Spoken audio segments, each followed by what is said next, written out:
दानिश सईद साहब, बहुत बहुत शुक्रिया। आपने अपने बाल वाल आप बिल्कुल सेट कर लीजिए। आपने बड़े दिनों बाद हमारे हाथ में आए। पाकिस्तान में सुबह सुबह आपकी आवाज कितने शहरों में गूंजती है आपने एफएम रेडियो की तरफ से? बहुत बहुत शुक्रिया। देखिए, आप मेरे बालों की खूबसूरती से हरगिज जेलस ना हो। और आवाज़ मेरी अल्हम्दुलिल्लाह पाकिस्तान के कोने कोने में गूंजती है, क्योंकि मैं पाकिस्तान के एक कोने से दूसरे कोने तक सुबह सवेरे अपने रेडियो स्टेशन सुनो एफएम से बराह रास्त जाता हूँ अपने मॉर्निंग शो में। और आप जानते ही हैं, क्योंकि आपसे पुरानी दोस्ती भी है, कि मॉर्निंग शो रेडियो का करना मेरा खासा रहा है अल्हम्दुलिल्लाह। और ओवर हाँ। द पीरियड ऑफ टाइम काफ़ी अच्छी लिसनरशिप गैदरिंग बन गई है। तो कितने शहरों में, जस्ट तो आई एम क्यूरियस, कितने शहरों में ये सुनो तुम्हारा शो चलता है?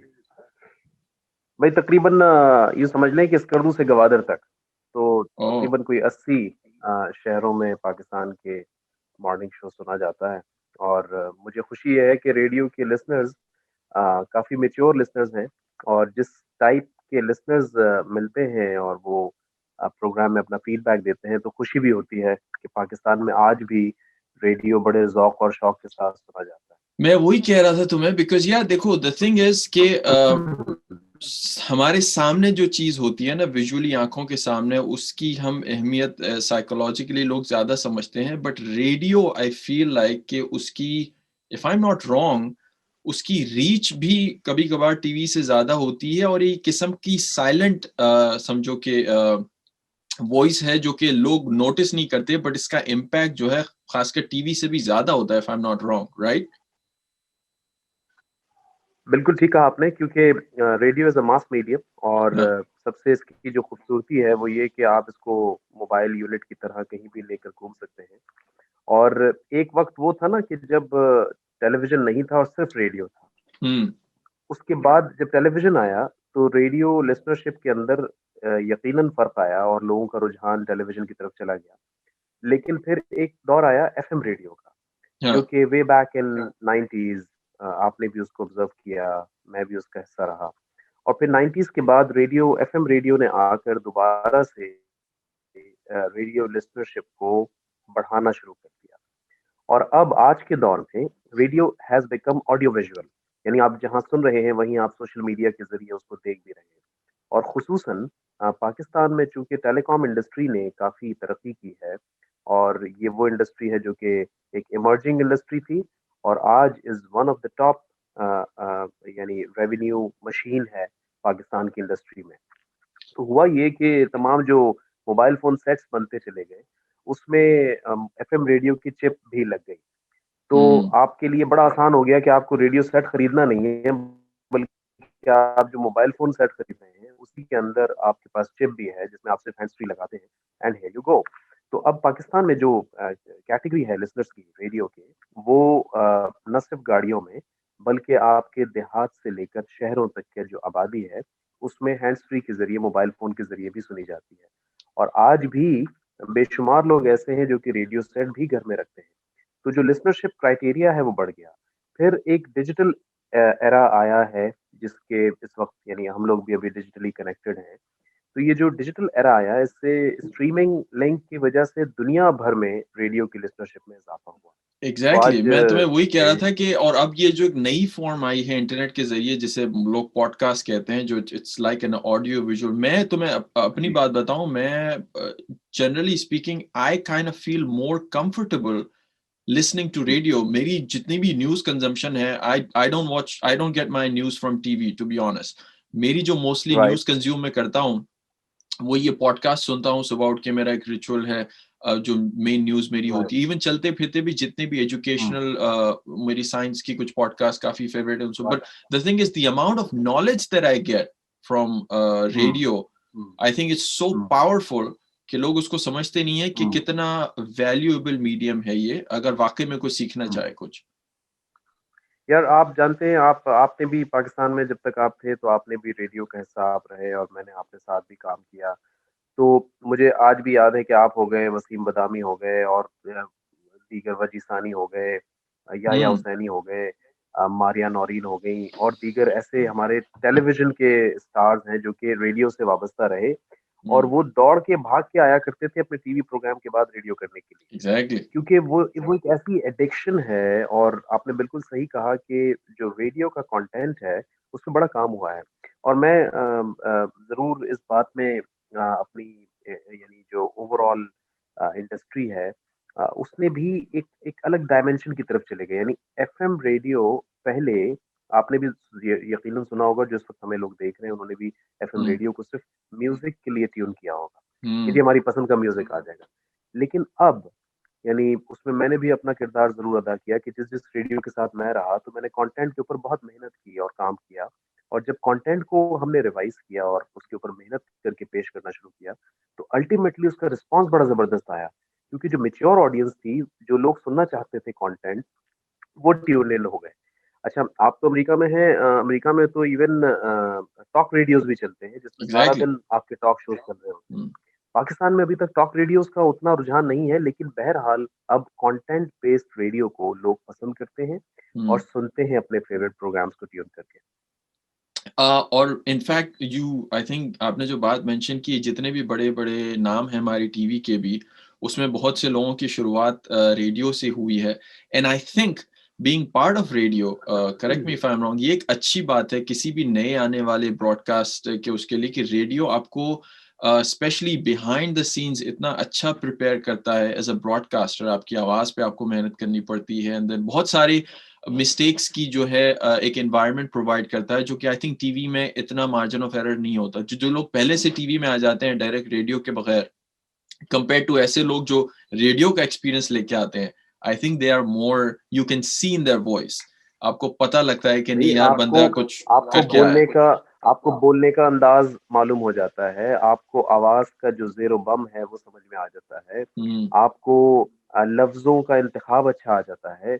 आप अच्छा फिर रेडियो स्टार जो होता है या जो रेडियो आर्टिस्ट होता है, वो सारा कुछ खुद कंट्रोल कर रहा होता है। पैनल भी उसने राइट ऑपरेट करना है, म्यूज़िक प्लेलिस्ट भी उसने मैनेज करनी है, जबकि टेलीविज़न में ये बिल्कुल इसके ऑपोज़िट है कि जो स्टार है, वो सिर्फ़ कैमरे को देख रहा है और उसके ऊपर अपनी कंटेंट या जो भी अपनी हम्म मेहनत है उसको लोगों तक पहुँचा रहा है, लेकिन उसकी बैक एंड टीम बहुत बड़ी होती है। तो हम्म रेडियो जो है वो आपको स्ट्रेंथन करता है as a hmm media person. अगर आपने रेडियो पहले किया हुआ है, पहला स्टेप रेडियो लिया, तो आप बहुत मज़बूती के साथ टेलीविज़न की तरफ जाते हैं और अच्छा काम करते हैं। वो अलग बात है कि अब आप टीवी स्टार भी बन गए और मैं वहीं रेडियो के रेडियो पे ही नहीं सर, हम कहाँ हम स्टार तो आपकी आवाज़ पूरी पाकिस्तान में जाती है, हमें तो बस 2-4 लोग ऐसे ही सुन लेते हैं। तो हम हमसे बड़े स्टार आप हैं, अब ये है कि आप एडमिट क्यों नहीं करना चाहते। नहीं, नहीं, देखिए आपके 1 लाख फॉलोवर्स हैं माशाल्लाह फ़ेसबुक पर। आपने इतने कम वक़्त में इतनी ज़बरदस्त आप क्रिएटिव वीडियोज़ बना रहे हैं और धड़ाधड़ आप फॉलोवर्स इकट्ठे कर रहे हैं। आपने ये अब ज जहाँ ये मौका देने की बारी आती है दोस्तों को, वहाँ थोड़ी आप हमें हिस्सा बनाते हैं। अरे यार, आप ही इसीलिए तो आपसे बात कर रहे हैं, वरना हम कहाँ हम किस खेत की मूली हैं। नहीं, बट दिस इज़ इंटरेस्टिंग मैं I want to talk about uh, मैं उन शुरू के दिनों की बात करना चाहता हूँ व्हिच एवरीबॉडी मिसेस कराची में आपके साथ मैंने, तुमने, बाकी लोगों ने एफएम का हिस्सा रहे। मैं क्विकली उससे पहले एक बात डिस्कस करना चाहता हूँ because you know more about the radio seen in Pakistan right now एक आपका एक बहुत बड़ा नेटवर्क है और आप प्रोग्रामिंग और सब कुछ देखते हो। जिस वक़्त हम लोग एंटर हो रहे थे, मैं अपनी बात कर रहा हूँ ताज़े-ताज़े ग्रेजुएट करके या जो भी एक नए करियर की तलाश में थे, तो उस वक़्त अपॉर्च्युनिटी टीवी के हवाले से आई नो बहुत थी, मतलब नए हुँ, चैनल्स खुल रहे थे। हुँ, उनको तलाश थी बिल्कुल, नए-नए जर्नलिस्ट की और this was the perfect hmm, timing for all of us. तो इसलिए एक बूम भी राइट, आया, सारे रेडियो से भी लोग चले गए। आई एम श्योर एफएम का भी काफ़ी वो था। इस वक़्त हुँ, आई नो फॉर टीवी के बड़ी टाइट मार्केट है। टीवी के जो एक्सपैंड होना था हो गया, जो नई जनरेशन आ रही है जर्नलिस्ट की या ब्रॉडकास्ट जर्नलिस्ट की उसके लिए अपॉर्च्युनिटीज़ कम है टीवी में कंपेयर्ड टू जो 10 साल पहले, 15 साल पहले थी। रेडियो का इस वक़्त क्या सीन है? अगर कोई कोई नया बंदा एंटर होना चाह रहा है या क्या क्या सीन है? अच्छा, आफ्ताब, रेडियो इंडस्ट्री ने जो है ना वो एक लेवल तक ग्रो किया पाकिस्तान में। और to be honest FM radio के जो लाइसेंस हैं उनकी कॉस्ट काफ़ी ज़्यादा फिर बढ़ गई।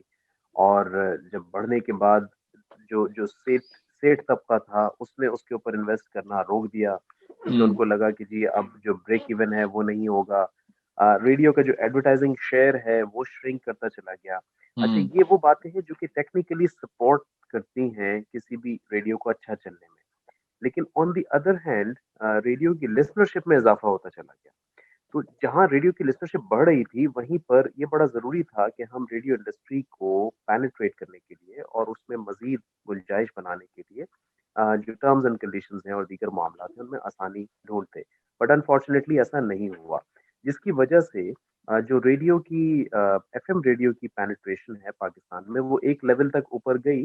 जैसे अभी अगर मैं आपको बताऊँ, तो पाकिस्तान में 150 से ज़ायद कमर्शियल रेडियो स्टेशंस ऑपरेट कर रहे हैं। लेकिन उनमें से चंद ही होंगे जो कि कमर्शियली वायबल हैं या अपने आप को सस्टेन कर रहे हैं या अपने ऑपरेशंस को चला रहे हैं। हुँ, मैक्सिमम उन 100 150 स्टेशंस में से ऐसे स्टेशंस हैं जो कि सिर्फ म्यूजिक प्लेलिस्ट चला देते हैं, हुँ, या उनके पास बहुत ही लोकल सा कोई टैलेंट है, उनके पास कोई कंटेंट की इन्वेस्टमेंट नहीं है। तो अगर ले दे के देखा जाए तो सिर्फ 10 या 12 ऐसे रेडियो स्टेशंस होंगे जो कि सही मायनों में कमर्शियली भी सस्टेन कर रहे हैं अपने आप को, और कंटेंट के लिहाज से भी अपने आप को उन्होंने स्टेबल किया हुआ है। तो अभी यानी आने वाले वक़्त में अगरचे पाकिस्तान में डिजिटल रेडियो ब्रॉडकास्ट आ जाता है, जो कि यूके में है, कनाडा में है, इवन अमेरिका में भी है। तो उसमें एक फ्रीक्वेंसी के ऊपर आप और एक टाइम पर कई रेडियोज़ उस फ्रीक्वेंसी पे ट्यून इन कर सकते हैं। अभी वो टेक्नोलॉज़ी पाकिस्तान में आई नहीं है। तो उस लिहाज से जो ग्रोथ थी वो शायद मुतासिर हुई है। लेकिन लिस्टनरशिप बहरहाल एफ़एम रेडियो की आज भी उतरी ही है और बढ़ तो रही है। डू यू थिंक कि जो लोग अपना फ्यूचर प्लान कर रहे हैं, जो नए स्टूडेंट्स हैं ब्रॉडकास्ट जर्नलिज़्म के या जो मीडिया में आना चाह रहे हैं, उनको रेडियो की तरफ देखना चाहिए, पॉसिबिलिटी है, अपॉर्च्युनिटीज़ हैं? Definitely, definitely. आप देखो, आपने मैंने जब जिस वक़्त काम किया ना, तो उस वक़्त हमारी नज़र में पैसा इतना इम्पोर्टेंट नहीं होता था। हमारी नज़र में ये होता था कि यार चलो अपॉर्च्युनिटी मिल रही है तो चलो एक्सपीरियंस गेन करेंगे तो कुछ अच्छा काम भी कर लेंगे, फिर पैसा भी आ ही जाएगा। एंड हमारा फ़ॉर्मूला बिल्कुल ठीक था। आज आप अपनी जगह पर और मैं अपनी जगह पर, हम कोई ना कोई नाम रखते हैं, कोई ना कोई पहचान रखते हैं, और इवन फाइनेंशियली भी हम बेहतर हैं। हुँ, तो आज के स्टूडेंट को ये बड़ा ज़रूरी है जानना कि आपने अगर कदम रखना है तो ज़रूर, yes, radio should be your first step, ताकि आपके अंदर ब्रॉडकास्टिंग स्किल्स डेवलप हो, आपके अंदर काम करने का सलीका आए, तरीका आए कि आप किस तरह से एक प्रोग्राम को कंसीव करते हैं, उसकी कॉन्सेप्ट राइटिंग, उसकी प्रोडक्शन, उसकी ओवरऑल कंटेंट मैनेजमेंट। तो ये सारे वो शोबाजात हैं जिसमें आप समझते हैं, सीखते हैं कि किस तरह से एक प्रोग्राम को अच्छा बनाया जा सकता है। और हुँ, जब आप टीवी में जाते हैं, तो आपके डायनामिक्स वही होते हैं एक प्रोग्राम के, सिर्फ़ वहाँ पर विजुअल आ जाता है, जिसमें आपको एग्ज़ैक्टली। टेक्निकल स्किल्स चाहिए होती है वीडियो को ऑपरेट करने के लिए। तो जो बेसिक्स हैं, बेसिक्स आज भी आपको रेडियो ही सिखाता है। मतलब अगर मैं अपने आप को देखूँ तो way back when I was in school class 7, तो मैंने रेडियो को स्टार्ट किया था, रेडियो पाकिस्तान से, और उस वक़्त हमें डाँट भी पड़ती थी। हम गलती नहीं कह सकते थे, हमें गलती कहना पड़ता था। तो ये वो चीज़ें हैं जो कि सिखाई जाती थी हमारे उस्तादों की तरफ से। हमने ड्रामा बोलना सीखा रेडियो पाकिस्तान में, स्टूडियो नंबर 9 में, स्टूडियो नंबर 14 में। तो ये वो चीज़ें हैं जहाँ से हम ना रिफ़ाइन होकर यहाँ तक पहुँचे हैं। एग्ज़ैक्टली। और आज इस चीज़ की ना, अच्छा, मैं इसको ये टीवी के साथ भी कनेक्ट करना चाहूँगा आफ्ताब, और आप शायद इस बात को ज़्यादा बेहतर समझते हैं कि आज हम माज़रत के साथ टेलीविज़न पर बहुत सारे ऐसे शोज़ देखते हैं जो कि शायद हम समझते हैं कि उनकी कोई जगह नहीं बनती टेलीविज़न पर। हुँ, और शायद जो होस्ट भी बैठे हुए हैं, अनफॉर्च्युनेटली वो शायद ज़्यादा ट्रेन्ड नहीं है या ज़्यादा मंझे हुए नहीं हैं, हुँ। बिकॉज़ वो सिर्फ़ एक फेस वैल्यू कैश कर रहे हैं, एक-दूसरे को लड़ाना, किसी भी सियासतदान को बुलाया, उसके ओपोनेंट को बुलाया, सवाल फेंका, उनको आपस में लड़ाया, कोई गिलास दंगल टूटा, रेडी दंगल उठाई चल रहा गई। होता ज़बरदस्त! मतलब शो चल पड़ा है। हाँ, तो अभी शोज़ इस बुनियाद पे चल रहे हैं। अच्छा, मेबी कि आपकी और मेरी ये जो इस वक़्त गुफ्तगू हो रही है, वो बहुत सारे लोगों को अट्रैक्ट कर रही हो, लेकिन बहुत सारे ऐसे भी लोग होंगे, क्योंकि इसमें हम कोई मसाला नहीं डाल रहे हैं अभी तक, एग्ज़ैक्टली, तो राइट। उनको अट्रैक्ट ना करें। हुँ, तो ये चीज़ बड़ी अहम है कि जब आप रेडियो में पहला कदम रखेंगे और आप सही लोगों में उठेंगे, बैठेंगे और सीखेंगे, लिखना सीखेंगे, बोलना सीखेंगे, प्रोग्राम को बनाना सीखेंगे, ये सीखेंगे कि जो 5 डब्ल्यूज़ आपको पढ़ाए जाते हैं जर्नलिज़्म में, वो कितने इम्पोर्टेंट हैं हुँ। और उसकी एग्ज़ीक्यूशन कैसे होनी चाहिए, तो जाकर हमारा टीवी का कंटेंट भी उतना मज़बूत और बेहतर होगा। मैं ये हरगिज़ नहीं कह रहा कि हमारे टीवी अच्छा कंटेंट नहीं दे रहे, पाँचों उँगलियाँ बराबर नहीं है, लेकिन अनफॉर्चुनेटली हम ब्रेकिंग न्यूज़ कल्चर में जाकर अपने आप को, अपनी सोसाइटी को तबाह कर रहे हैं, और हमने ऐसे डिस्कशन शुरू कर दिए हैं जो कि हमारी सोसाइटी में हमारे बिहेवियरल चेंज के ऊपर कोई काम नहीं कर रहे। नहीं और एग्ज़ैक्टली और एक you are right and that's exactly what I मेरी कंप्लेन इस सारे मामले से जो फॉर्मेट है ना, खासकर जो मेजॉरिटी जिन शोज की तरफ आप तवज्जो दिला रहे हो, मतलब it's designed to create conflict जी, इन अ सेंस कि जी, आप बिल्कुल, डिजाइन अगर बिल्कुल। शो को इस तरह करते हो कि एक बंदा यहाँ से बुला लो, एक बंदा वहां से बुला लो, और बीच में एक समझो कि दो हुँ, जानवरों के बीच में हुँ, बोटी फेंक दो और फिर लड़ते हैं, एंड यू, जी, जी। आई नो योर मोटिवेशन, आप उनकी मोटिवेशन ये होती है कि ज्यादा से ज्यादा लोग उसको देखें, but is that, it does that always result in a good, in a good society, in a sense कि आप इन्फॉर्म तो नहीं कर रहे हो, आप एंटरटेनमेंट प्रोवाइड कर रहे हो जी, ऑब्वियसली, बट जी, उसका उसका नेगेटिव इफेक्ट ये होता है कि देन पूरा दिन अगर लोग आपसे यही देख रहे हैं, तो पर नेक्स्ट टाइम भी इससे कुछ ज्यादा मिर्च मसाला एक्सपेक्ट करते हैं, एंड ज्यादा मिर्च मसाला मल्टीप्लाई बाय ज्यादा मिर्च मसाला मल्टीप्लाई बाय ज्यादा मिर्च मसाला, तो आप इवेंचुअली, तो मतलब वही वाला कि आप खाना हर बार चटपटा से मजीद चटपटा चटपटा खाते जाओगे, तो आपकी बॉडी पे क्या फर्क पड़ना है वो तो आपको ही पता है, कंपेयर टू आप हेल्दी खाना खाओ। हेल्दी खाना कभी कभार इतना अच्छा नहीं होता, ठीक है, उसमें ज्यादा मिर्च मसाला नहीं होता, बट आपकी हेल्थ के लिए वो अच्छा होता है, तो इट्स ऑलवेज लाइक ये वही कैच 22 है। और यही यही तो हो रहा है आफ्ताब। आप यकीन जानिए, टेलीविजन पर ऐसे शोज को कोई वैल्यू ही नहीं मिलती कि जिसके दरमियान कोई झगड़ा, कोई मिर्च मसाला ना हो रहा हो।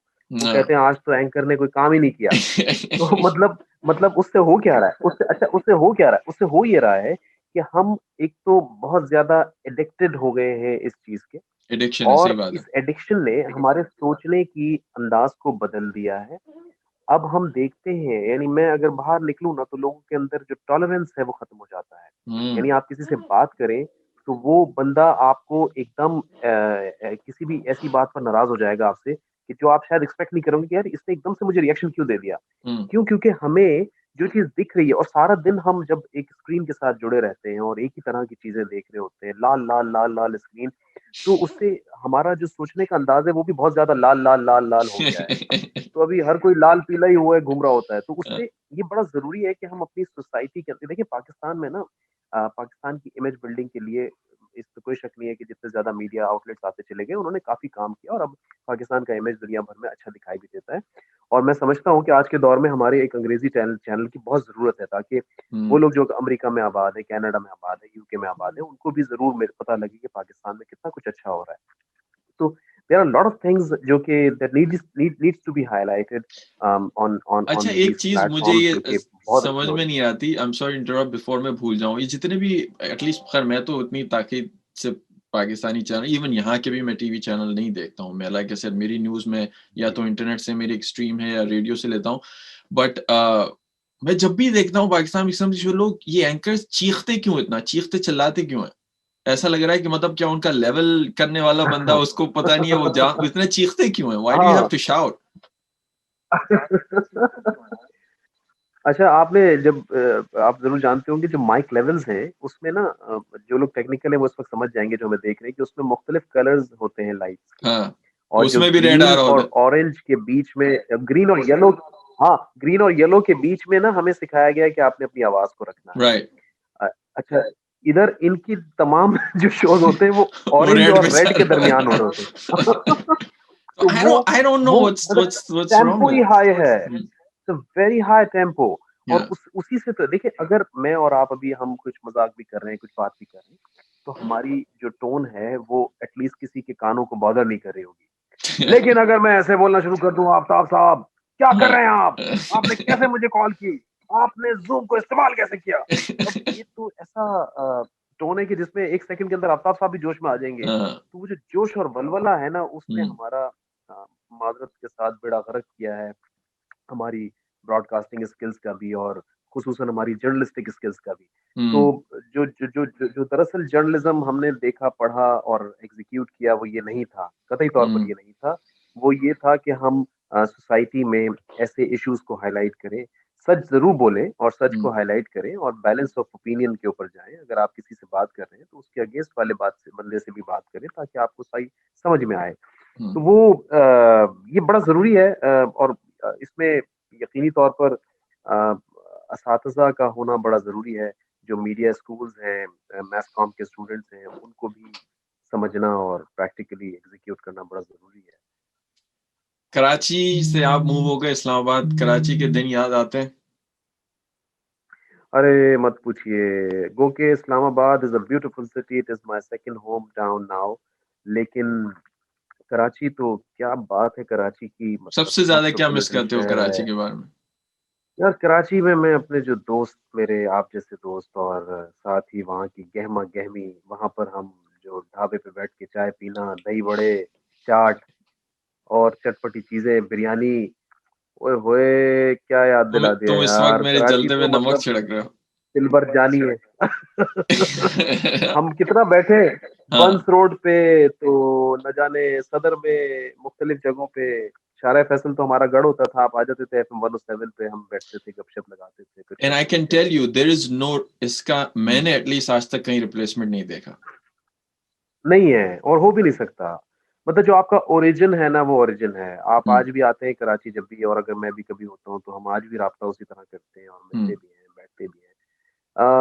उ उसका कोई नई-मुल-बदल है ही नहीं। जो और शहर है हमारा वो बहुत और प्यारा इंसान है। की जो और सोशल लाइफ है ना and I think it's more to obviously एक subjective matter in a sense कि जो लोग जहाँ पैदा होके बड़े होते हैं उसकी एक फीलिंग और लाइफ अलग होती है तो वो जो सोशल लाइफ है ना वो इंसान की पर्सनल डेवलपमेंट में बड़ा हुँ, किरदार अदा करती है आई थिंक तो एब्सोल्युटली, आप भी इस बात से एग्री करेंगे कि whatever I am today absolutely. And whatever you are today हाँ, हमारा ग्रोइंग हाँ। अप और हमारी सोशल लाइफ में इसने एक बड़ा किरदार अदा किया है तो वो बहुत, रिप्लेसमेंट आपको बहुत, कहीं नहीं मिलता है ऐसा चीज़ तो सबसे लाइक आई एम सॉरी बहुत इंटरप्ट किरदार। सबसे सबसे ज्यादा क्या एग्जैक्टली कोई एक ऐसी चीज जो मिस करते हो जो बहुत मिस करते हो मतलब खाने पीने के अलावा कराची का यार खाने-पीने के अलावा जो है ना, मैं प्रोफ़ेशनलिज़्म और डाइवर्सिटी, ये हम्म 2 चीज़ें ऐसी हैं जो मैंने कराची में सबसे ज़्यादा देखी, कि हम्म बड़े डाइवर्सिफ़ाइड लोग हैं और बड़े प्रोफ़ेशनल लोग हैं। और इसकी चीज़ को मैंने इस तरह से भी महसूस किया, मैं ये हरगिज़ नहीं कह रहा हूँ कि इस्लामाबाद में कोई प्रोफ़ेशनल लोग नहीं हैं। यहाँ पर भी यकीनन बहुत प्रोफ़ेशनल लोग मौजूद हैं और अच्छे काम करने वाले लोग मौजूद हैं। लेकिन चूँकि कराची बड़ा शहर है, वहाँ पर बड़ी बड़े मुख्तलिफ जगहों से लोग आकर आबाद होते हैं, नगर-नगर के लोगों से आपका वास्ता पड़ता है, और ख़ुसूसन पब्लिक डीलिंग। तो जो हम्म पब्लिक डीलिंग आप कराची से सीखते हैं ना, वो मज़ा, वो गुफ्तगू, वो तमाम तर अपनाइयत, वो चीज़ें ज़रूर आपको याद आती हैं अपने शहर की, जब आप किसी दूसरे शहर में जाकर आबाद होते स्ट्रीट स्मार्टनेस की बात कर रहे हो कि तुम जो स्ट्रीट स्मार्ट बंदा होता है वहाँ का वो हैं। एब्सोल्युटली, हम्म यस, बिल्कुल सही। मतलब मैंने यहाँ देखा, अब ख़ैर इस्लामाबाद में चूँकि मैं रहते हुए कोई 6 साल बीत गए, और अब यहाँ का भी अपना लुत्फ़ है और मुझे इस शहर से भी मोहब्बत हो गई है, क्योंकि यहाँ की सड़कें, यहाँ की ग्रीनरी, यहाँ का मौसम, यहाँ के कम गो लोग, मतलब मैंने इस्लामाबाद के लोगों को कम गो पाया। हम्म और इस्लामाबाद के लोगों को मैंने इस तरह से पाया कि वो 9 टू 5 वाले हैं। मतलब हमारा तो शायद सही मायनों में 9 टू 5 पहले ऑफ़िस के लिए काम करते थे, फिर 5 5 बजे बजे के दिन बाद शुरू हमारा शुरू होता था कोई क्रिएटिविटी, प्रोडक्टिविटी। हाँ तो वो चीज़ जो है वो यहाँ पर बिल्कुल straight, like it is 9 to 5। हम्म तो वो जो 9 टू 5 वाला मामला है ना, वो उसने मुझे भी थोड़ा बहुत स्ट्रीमलाइन किया, मेरा शेड्यूल ठीक हो गया और काफ़ी चीज़ें कराची ठीक हो वाले गई। वैसे खाना भी अ रात का खाना बहुत देर से खाते हैं आपकी अभी तक वो आदत गई नहीं है हाँ, शायद मैंने अभी आपसे आपसे बात करने से कुछ देर पहले ही, हमारे पास तो रात हो गई है, आपके वहाँ दिन है, मैंने हम्म अभी कुछ देर पहले ही खाया। मेरी तो आदत अब तक वही है। लोग 10-11 बजे खा रहे होते हैं यार यू कैन आई वाज हाँ, सरप्राइज मैं यहाँ पे जब मूव हुआ यहाँ पे लोग 6 बजे खाना खा लेते हैं यार शाम के हाँ।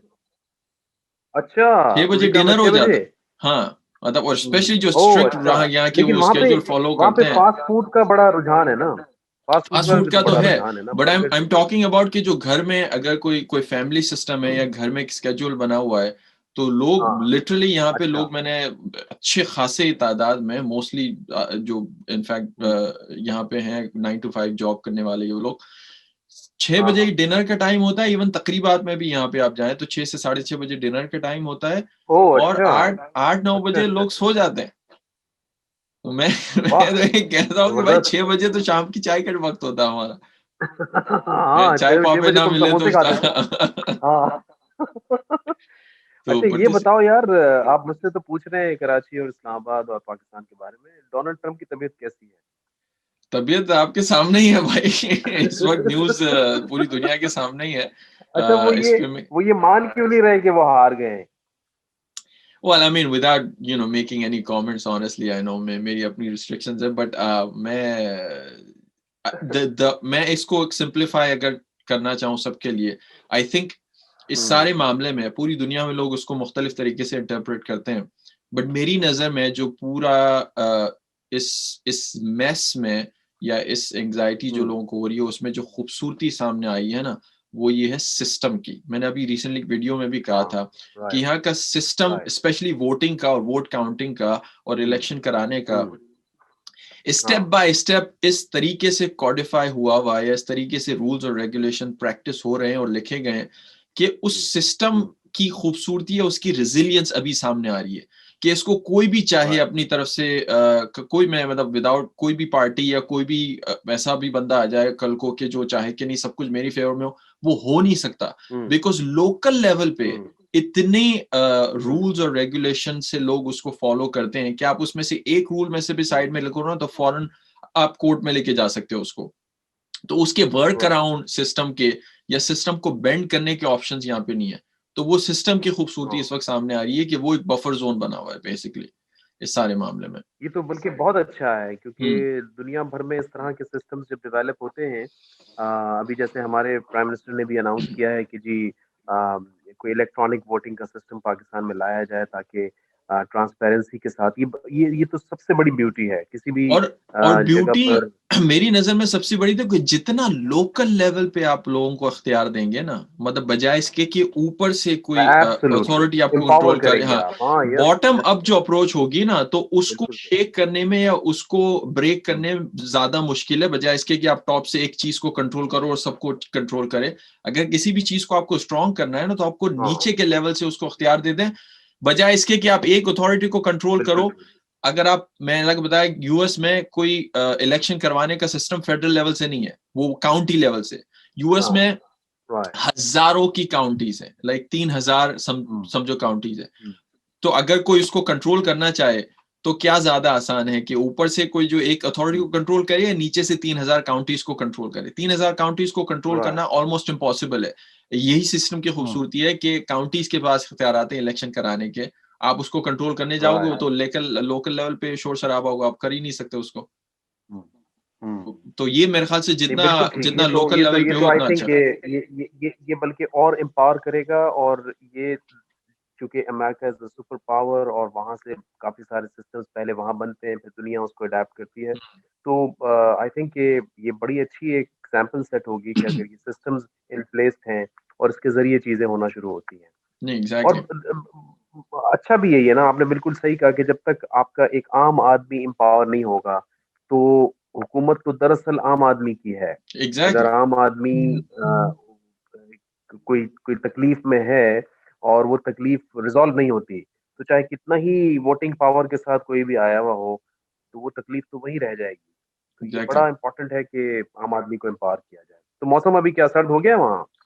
मौसम सर्द होना बिल्कुल शुरू हो गया हमारे यहाँ, तो बस थोड़े दिनों में शायद बर्फबारी होने लगी है। आई एम सरप्राइज्ड, अभी ये नवंबर का अच्छा महीना है, कभी कभार 60s में, 60s फ़ारेनहाइट में होता है, 60 सेल्सियस में नहीं, सेल्सियस 60 अगर हुआ तो हाँ। अच्छा फ़ारेनहाइट विच यहाँ इज वैसे मैं जब इंटरेस्टिंग बात बताता हूँ कि जब मैं कराची से यहाँ इस्लामाबाद आया तो कराची वालों के लिए इस्लामाबाद में बड़ा फनी मीम्स भी किए जाते हैं और कमेंट भी दिए जाते हैं कि हल्की सी सर्दी होती है तो वो मफलर और वो टोपा और न जाने क्या क्या पहन लेते।